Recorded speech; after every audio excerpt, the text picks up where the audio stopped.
하나님 감사드립니다. 하나님 우리에게 은혜 받을 기회를 또 한 번 허락하여 주셔서 우리가 주님의 은혜를 맛보아 알 수 있도록 은혜를 허락하여 주시니 감사드립니다.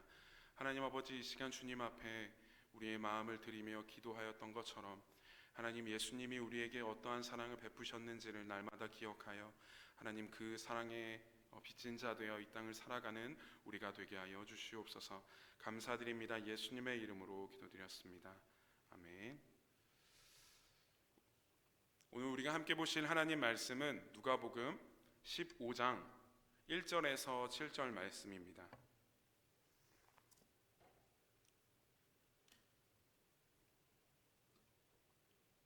누가복음 15장 1절에서 7절 말씀을 우리 한 절씩 교독하겠습니다.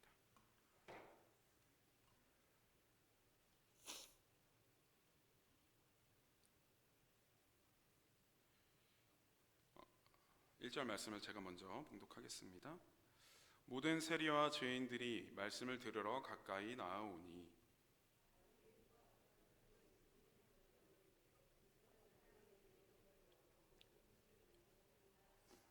예수께서 그들에게 이 비유로 이르시되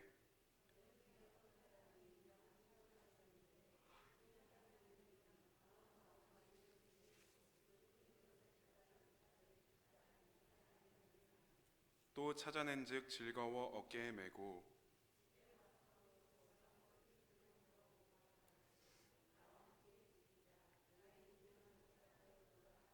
함께 읽습니다.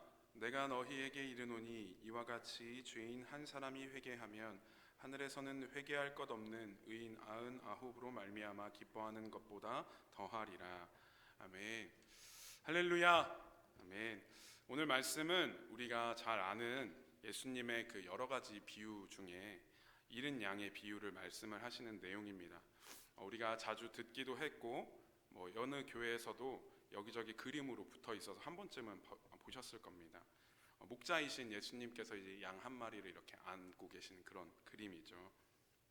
우리가 물론 이 내용들을 잘 아는 내용이지만 오늘 다시 한번 살펴보면서 예수님의 마음은 과연 어떠한 마음인지 다시 한번 새겨보는 시간이 되기를 소망합니다. 예수님이 이 땅에 오신 날을 기념하는 이제 성탄절을 앞두고 있죠. 그 성탄절을 앞두고 우리도 오시는 예수님을 기다리면서 예수님의 마음을 품고 나아가는 우리가 되기를 축복합니다. 여러분 다이아몬드 좋아하시나요? 저도 한 번도 실제로 본 적은 없지만 다이아몬드의 그 가치를 결정하는 그 기준이 네 가지의 이제 C가 있다고 합니다. C가 네 가지의 C가 있다고 하는데 인간도 이에 빗대어서 인간에게도 맞는 그 네 가지 C가 있다고 하는데요. 천천히 한번 보도록 하겠습니다. 첫 번째는 clarity라고 합니다. C로 시작하는 단어 네 가지인데 clarity, 투명도예요. 투명도. 보석과 사람은 맑음의 정도에 따라 가치가 달라지죠. 둘째는 carat, 무게입니다. 무게. 가벼울수록 다이아몬드의 가치가 떨어지는 것처럼 생각과 행동이 가벼운 사람은 인정받지 못하게 되죠. 세 번째는 컬러, 색입니다. 가치 있는 보석일수록 신비한 빛을 발하고요. 사람도 각기 다른 빛과 향기가 있는 것이죠. 네 번째는 커트, 모양과 결인 것이죠. 보석은 깎이는 각도와 모양에 따라 더 찬란하게 빛을 냅니다. 가치 있는 사람은 자신을 갈고 닦아서 주위를 향해 찬란한 빛을 발하는 그러한 사람이죠. 그런데 우리는, 그리스도인인 우리는 이 네 가지의 C에 한 가지를 더 추가해야 진정한 가치를 지니는 사람이 됩니다. 그것은 여러분들도 이미 눈치를 채셨듯이 크라이스트, 예수 그리스도를 마음에 품고 사는 사람이 되어야 주님 안에서 진짜 가치가 있는 삶일 줄 믿습니다. 그렇다면 삼위일체 하나님께서 가장 소중하게 여기는 가치 있다 여기시는 것이 무엇일까요? 네, 여러분들도 너무나도 잘 아시겠지만 바로 저와 여러분입니다. 옆 사람과 이렇게 인사했으면 좋겠습니다. 당신은 하나님의 가장 귀한 가치입니다. 이렇게 인사할까요? 아멘. 정말 그렇습니다. 하나님께서 세상을 창조하실 때 물론 다른 것들도 기뻐하시고 좋다고 말씀하셨지만 이렇게 사람을 만드시고 가장 좋아하셨잖아요. 여러분이 하나님의 가장 귀한 보물이신 것을 믿으시기 바랍니다. 오늘 우리가 함께 읽은 본문에서는 예수님께서 하나님께 돌아올 한 사람의 가치를 이야기하고 계십니다. 오늘 말씀인 그 누가복음, 우리가 보지 않았지만 15장 전체의 내용을 잘 살펴보면 예수님께서 몇 가지 비유를 말씀하시죠. 15장 전체에 세 가지입니다. 세 가지. 첫째, 오늘 본문인 잃은 양의 비유. 두 번째는 드라크마를 잃은 여인의 비유. 세 번째는 우리가 돌아온 탕자라는 이름으로 잘 알고 있는 둘째 아들의 비유입니다. 오늘 말씀 3절에 예수님께서 비유로 얘기하셨다고 나옵니다. 이 말을 헬라어로 보면 파라볼렌이라고 해서요, 여성 명사 단수로 나오거든요. 이상하죠. 분명히 세 가지 비유를 말씀하셨는데 그런 비유들이라고 복수로 이야기를 해야 되는 게 맞는데 단수로 돼 있단 말이에요. 이 말은 예수님이 말씀하신 이 비유가 세 가지 다른 이야기가 아니라 하나의 이야기라는 뜻입니다. 알아듣기 쉽게 세 가지로 이제 비유로 이야기를 하셨지만 결국 하나의 결론을 가진 이야기라는 것이죠. 그 중에 첫 비유로 잃어버린 양을 찾는 목자에 대한 이야기를 예수님께서는 하고 계신 겁니다. 어떤 사람이 양 100마리를 소유하고 있었습니다. 그런데 그 100마리 중에 한 마리가 안 보이는 거죠. 당시 그 팔레스타인 지역에서는 이제 목초지에 이제 양을 풀어놨다가 저녁이 되면 이제 다시 우리로 끌어모으거든요. 근데 잃어버린 양이 있나 없나를 확인하기 위해서 반드시 이제 양떼를 세어 보았는데 만약에 단 한 마리의 양이라도 없을 경우에는 목자는 그 양을 찾아서 온 지역을 찾아다녔다고 합니다. 그랬다고 하면 만약에 우리는 여기서 또 이런 생각을 합니다. 그 한 마리 때문에 이제 99마리를 버려둔다? 이게 맞나라는 쓸데없는 생각을 하게 되죠. 하지만 여러분, 팔레스타인의 목초지는 대부분 이제 팔레스타인 북쪽하고 남쪽을 잇는 그 고원지대가 있었거든요. 높은 고원지대. 거기에 보통 목초지가 형성이 돼 있었다고 해요. 그래서 평균적으로 해발 500m 정도가 되기 때문에 일단 양이 목자를 떠나 길을 잃으면 사고를 당하기 쉬웠다고 합니다. 그래서 그 목자들은 서너 명이 이제 한조가 돼서 양떼를 보호했다고 해요. 목자를 잘 따라다니던 양 99마리를 버리고 찾으러 간 것이 아니라 맡겨두고 찾으러 간 것입니다. 아무튼 한 마리의 양을 찾고 찾다가 결국에는 찾아서 어깨에 들쳐매고 양을 찾아낸 것으로 인해서 이웃들을 불러 모아서 함께 즐깁니다. 그러면 또 우리는 이런 생각을 하게 되죠. 과연 잔치에서 양고기를 먹었을까? 이런 생각을 합니다. 나중에 예수님께 한번 천국 가서 물어보시기 바랍니다. 오늘 설교 제목이 예수님의 마음을 아는 자라고 정했습니다. 예수님의 마음이 어떤 마음이고 그 어떤 마음을 알아야 하는지를 세 가지로 오늘은 말씀을 드리려고 합니다. 첫째로 99마리를 두고 잃어버린 한 마리를 찾아내기까지 찾는 목자의 마음입니다. 찾아내기까지라고 했는데요, 이 말은 찾다가 뭐 다른 99마리가 생각이 나서 그 99마리로 만족해야지 하고 못 찾겠다 그만 찾아야지 하는 것이 아니라는 것이죠. 헬라어 원문에 헤오스 휴레 아우토라고 했는데 그 말은 그것을 찾을 때까지라는 뜻입니다. 못 찾았다고 해서 그만두는 게 아닌 것이죠. 인내함으로 찾고 또 찾는 거예요. 그 노벨상을 받은 사람 중에 가장 나이가 많은 사람은 87살의 미국의 의학자 프란시스 페이턴 라우스로 알려져 있습니다. 그는 이제 1909년 30살의 나이로 록펠러 재단 의학연구소에 들어갔다고 해요. 어느 날 양계장을 하는 사람이 병든 닭을 검사하려고 연구소에 왔습니다. 그 닭은 이제 종양이 생겨가지고 죽었는데 그는 이 라우스라는 사람은 혹시나 바이러스가 있는 것은 아닌지 하고 살펴보았습니다. 원래 그때 지식상으로는 바이러스가 세포 안에 이렇게 들어가게 되면 그 세포를 죽임으로 암세포가 이렇게 발전할 수 없다는 그 인식이 있었거든요. 그 당시에는. 그랬는데 검사 결과에 세포를 마음대로 넘나드는 물질이 있다는 것을 발견하게 됩니다. 그리고 그 물질은 닭은 닭에서도 종양을 만들어내는 것을 알아냈습니다. 그래서 1930년대에 그 물질은 라오스 닭 6종 바이러스라는 이름으로 불렸다고 합니다. 최초의 종양이면서 암세포이면서 바이러스가 된 것이죠. 그런데 이 라우스가 발견한 바람 바이러스는 세포 안으로 들어가도 그 세포를 죽이지 않고 서서히 이제 유전인자를 변화시켜서 암으로 발전하게 만든다는 것을 찾아낸 거예요, 이 라우스라는 사람이. 그런데 그 후에 당시에는 그의 연구 성과가 뭐 그렇게 그다지 이렇게 사람들한테 이렇게 영향을 미치거나 하지는 않았다고 합니다. 그러나 1966년도에 와서 바이러스의 작용이 얼마나 중요한가가 분명하게 알려졌습니다. 55년 전 라우스가 연구하여 발표한 보고서가 얼마나 가치 있는가가 드러나게 된 것이죠. 그래서 그는 반세기가 넘도록 기다려서 노벨상을 받게 되었습니다. 결과에 대한 평가는 쉽게 기대하지 못할 때도 있습니다. 쉽게 결과를 얻지 못한다고 해도 포기하지 말아야 한다는 것을 가르쳐주는 이야기인 것이죠. 목자는 기나긴 인내를 기반으로 결국에는 양을 찾아냈습니다. 우리도 마찬가지입니다. 예수님께서 귀하게 여기시는 그 마음은 한 영혼이 하나님 품으로 돌아오기까지 찾아내는 그 마음입니다. 예수님의 마음 첫 번째는 인내함으로 찾아내는 마음입니다. 두 번째로 예수님의 마음은 한 단어에서 볼 수가 있는데요. 4절 말씀에 나온 이르면이라는 단어예요. 오늘 말씀과 이제 병행 구절, 같은 구절인데 쓴 사람이 다른 병행 구절인데 마태복음 18장 12절을 제가 읽어드리겠습니다. 너희 생각에는 어떠하냐? 만일 어떤 사람이 양 100마리가 있는데 그 중에 하나가 길을 잃었으면 그 99마리를 산에 두고 가서 길 잃은 양을 찾지 않겠느냐? 아멘. 언뜻 보면 마태나 누가나 같은 이야기를 쓴 것 같이 보입니다. 그렇지만 자세히 보면 마태는 그 길을 잃어버린 것을 양에게 책임을 지우고 있고요. 누가는 목자에게 책임을 지우는 것을 볼 수 있습니다. 누가는 어떤 사람이 양 100마리가 있는데 그 중에 하나를 잃으면 이라고 했고, 마태는 어떤 사람이 양 100마리가 있는데 그 중에 하나가 길을 잃으면 이라고 했습니다. 헬라어 원문에서도 다른 단어를 썼어요.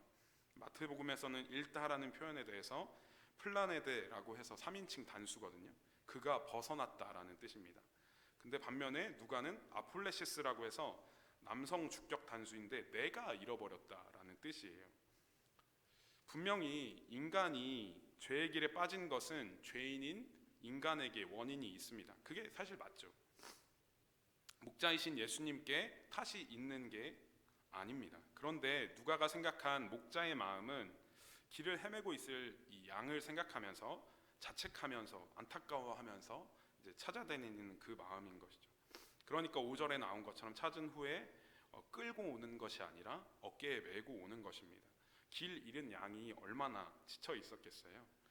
그 양의 습성을 잠깐 말씀을 드리면, 양은 시력이 나빠서 멀리 보지 못하고 바로 앞만 보고 이렇게 걷는 동물입니다. 때문에 방향 감각도 굉장히 떨어지고요. 다리가 튼튼하지 못해서 항상 잘 넘어지고 또 잘 일어나지도 못하고 중심도 잘 못 잡는다고 합니다. 그리고 굉장히 느리고요. 눈도 잘 안 보이는 데다가 잘 속기까지 해서 방어 수단이 거의 없다고 합니다. 누군가 옆에서 지켜주지 않으면 자기 방어를 할 수가 없는 동물이에요. 그런데 이기적이고 제멋대로라서 자기 먹을 것만 챙기고 목자가 없으면 이 풀을 먹고 다음 풀을 먹고 그냥 보이는 대로 가는 동물이라고 합니다. 지금 제 얘기를 하는 게 아닙니다. 지금 물론 눈도 안 좋고 느리고 먹을 거 챙기긴 하지만 양을 얘기하는 거예요.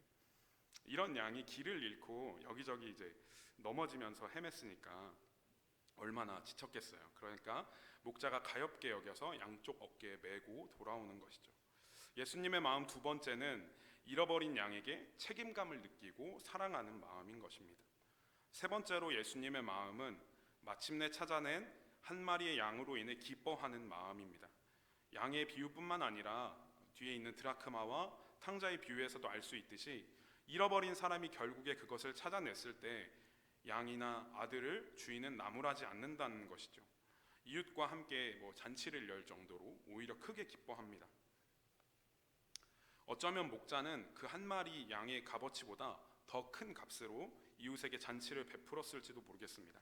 그만큼 찾은 양에 대한 기쁨이 컸다는 것이죠.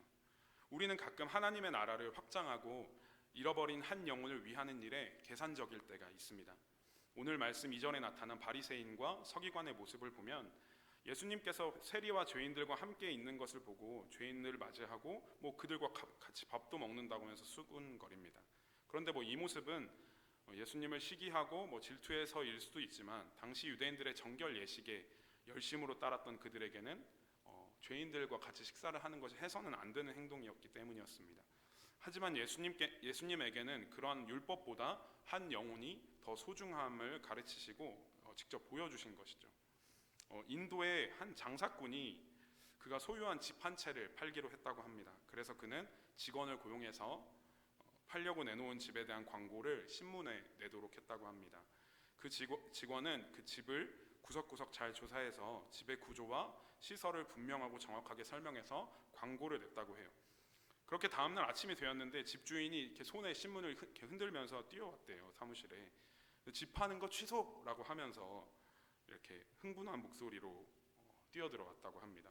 그는 내가 이렇게 소중한 집을 가지고 있었다는 걸 몰랐다고 말합니다. 아마 내 일생 중 이렇게 좋은 집을 찾지 못할 거야. 내가 소유하고 있었으면서도 모르고 있었어 라면서 집을 팔았다고 합니다. 직원이 그렇게 속속들이 조사를 해서 올리지 않았다면 이 집주인은 아마 평생 그 집에 대한 소중함을 몰랐을 것이죠. 우리가 잃어버렸던 소중함에 대한 이야기입니다. 우리도 그렇습니다. 한 영혼이 천하보다 귀하다는 말을 많이 하셨을 것이고 또 들어보셨을 겁니다. 근데 이 말은 사실 성경에 나와 있는 말씀은 아닙니다. 마태복음에 사람이 만일 천하를 얻고도 제 목숨을 잃으면 무엇이 유익하리요? 사람이 무엇을 주고 제 목숨과 바꾸겠느냐라고 나와 있긴 합니다만 그만큼 일단 생명이 소중하다는 것이죠. 세상 모든 것과도 바꿀 수 없는 것이 바로 한 사람의 생명이라는 거예요. 그 생명을 잃어버린 줄 알았는데 다시 찾았습니다. 얼마나 귀하고 행복한 일이겠습니까? 말씀을 마무리하겠습니다. 누가복음 15장에 나온 잃은 양, 또 드라크마, 둘째 아들의 그 내용은 그 대상은 예수님과 지금 함께하고 있는 세리들과 죄인들을 의미합니다. 또한 세상에 예수님을 모르는 사람들과 알고도 믿지 않는 사람들, 또는 교회를 다니지만 세상과 하나님 사이에서 저울질하는 우리 같은 사람들을 의미합니다. 그들을 위하는 예수님의 마음은 하나님의 품으로 돌아오기까지 찾으시는 간절한 마음이고, 잃은 것에 대한 책임감을 느끼고 안타까워할 정도로 사랑하는 마음이며, 마침내 찾아냈을 때 그 생명의 소중함으로 인해 계산 없이 기뻐하는 마음입니다. 다시 한번 이 세 가지의 마음을 말씀드리면, 예수님의 마음은 하나님의 품으로 돌아오기까지 찾으시는 간절한 마음이고, 잃은 것에 대한 책임을 느끼고 안타까워할 정도로 사랑하는 마음이며, 마침내 찾아냈을 때 그 생명의 소중함으로 인해 계산 없이 기뻐하는 마음인 것이죠. 이 세 가지 마음입니다. 세상에는 여전히, 교회 안에도 잃은 양들이 굉장히 많습니다. 오늘 말씀을 듣고 예수님의 마음을 아는 자가 되신 여러분, 예수님의 마음을 저와 여러분들이 닮아서 그 심정을 마음에 품고 살아가는 우리가 되기를 소망합니다. 한 생명을 긍휼히 여기는 그 마음으로 인해서 긍휼히 여김을 우리가 받는다고 말씀하셨습니다. 우리를 사랑하신 예수님의 마음을 기억하면서 그 한 생명을 위해 죽음의 자리로 오신 예수님을 기억하면서 살아가는 저와 여러분들 모든 성도님들이 되시기를 예수님의 이름으로 축복합니다. 기도하겠습니다. 하나님 아버지, 참 감사드립니다. 한 생명을 그 무엇보다도 소중하게 여기시는 예수님의 마음을 우리가 담기를 소망합니다. 이 땅에서 살아가면서 정말 많은 가치들이 있고 많은 좋은 것들이 있지만 그 모든 것보다 한 생명이 더 소중함을 우리는 잘 알고 있습니다. 그 예수님의 마음을 아는 사람들로서 많은 죽어가는 영혼들, 또 나 자신을 위해 죽어가는 나의 영혼을 위해 그 마음을 안타까워하며 그 생명을 찾아냈을 때 기뻐하는 그 마음, 계산 없이 기뻐하는 그 마음을 우리에게 허락하여 주시옵소서. 그리하여서 하나님의 나라가 점점 확장되고 하나님의 나라가 우리의 자리에 임하는 그 일이 속히 올 수 있도록 아버지 하나님 인도하여 주시옵소서. 감사드립니다. 예수님의 이름으로 기도드렸습니다.